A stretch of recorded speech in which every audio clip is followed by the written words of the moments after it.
Tom Bracken, Teaching Quality Improvement takes 8. Hopefully I have it down by now. Hello everybody, and I'm going to discuss my presentation very quickly.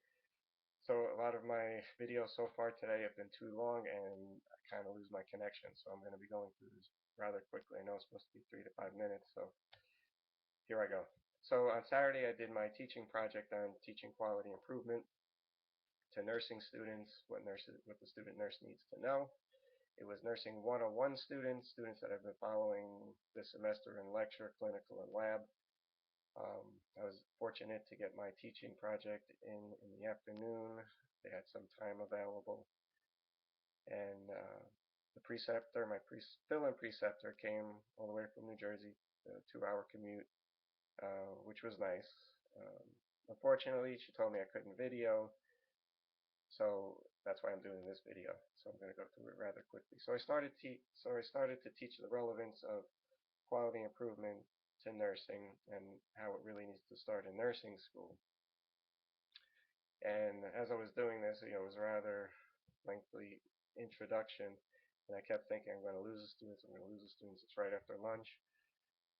I started to see the heavy eyes, but my next slide was led into to a discussion um, for the purpose of me to learn and assess what they know about quality improvement. So I asked them, what do you know about quality improvement? Or actually, I asked them, have you seen less than ideal care in your clinical settings? How about this morning in clinical? Did you see less than ideal care? Or have you seen ideal care? And it led into a great discussion. I had them engaged, which was nice. And then I proceeded to go back and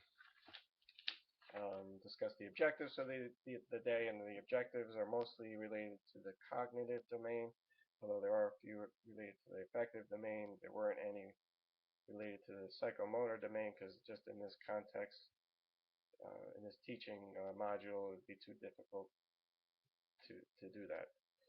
Um, so I went through the objectives, and then I proceeded to teach them about data and the importance of data and how nurses are accountable. Went over certain outcomes, patient outcomes such as chordy, collapse, patient falls, pressure ulcers, patient satisfaction, and told them how nursing is now accountable for those areas. And then talked about data a little bit more and tried to bring the human factor in and not so much talk about numbers. Went on to discuss how magnet hospitals look at data, and magnet hospitals are hospitals that have better patient outcomes than their cohorts, and this is the way nursing is going. Also talked about the scopes and standards of practice of nursing and how our competencies are based on that, and competent standard number 10 is related to quality of practice. There's a whole slide that talks about how nurses contribute to quality, and we went over that. Um, Went back to patient outcomes, quality, collapses, pressure ulcers, and now I'm started calling them nurse-sensitive indicators. So I started to get that idea, that concept of nurse-sensitive indicators into their head, and proceeded to talk about 3 nurse-sensitive indicators that I knew that they knew about: pressure ulcers, CAUTI, urinary tract infections, and falls. And we went over interventions and discussed how nursing developed those interventions based on evidence and how they're monitored by nursing, measured by nursing, audited for compliance, etc. And also showed them how the data is derived, to show them formulas, as you could see from my presentation. So I wanted them, again, to know the difference in measuring, and that it's measured by nursing and monitored by nursing, evaluated by nursing, etc. Prior to that, I forgot, I did mention about, told them about NDNQI and how NDNQI is, um, what NDNQI is that it's a database that nursing gives their data to, and we get data back from down to the unit level. Um, after talking about nurse-sensitive indicators, we talked about where they can locate their data and that nurses have access to their data through the intranet. I was unable to get a link to the intranet. I tried and was emailing back and forth with the quality improvement nurse at or the quality improvement director at the hospital, who was unable to get that link. I left it there because hopefully someday, if this module was ever included in their curriculum, that they could get the link and have access to the data. But I did tell them that the data is available on all the nursing units in the hospital, in the nurses station. At least some of it is. Then we developed a mock quality improvement project on sequential compression device non-compliance, and we went over the rationale for needing them, reasons why the patients might not have them on, how we can get them to be more compliant. Then it was a good exercise in quality improvement that we could fit in this limited time frame. And I think they were able to connect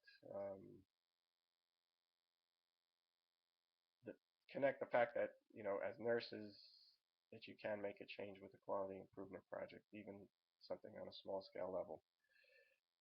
So that was good for engaging the students again. Again, I didn't want them falling asleep. I think that's probably the biggest fear of all of us when we're teaching, especially starting to teach. Then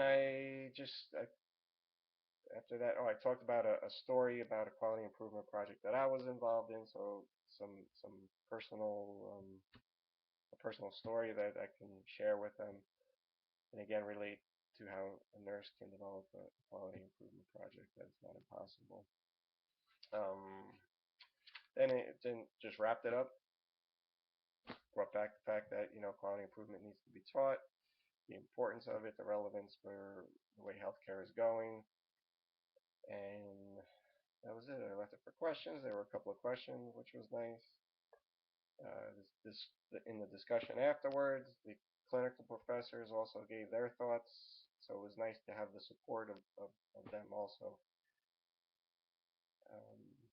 And I thought that I might not have engaged the students quite enough, that it was too much talking in the beginning, but my preceptor reassured me that there's always a need to give information before you engage the students.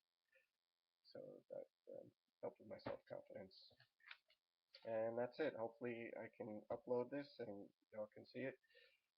Thanks for a great semester. I appreciated working with everybody over the past few semesters, and look forward to seeing your projects.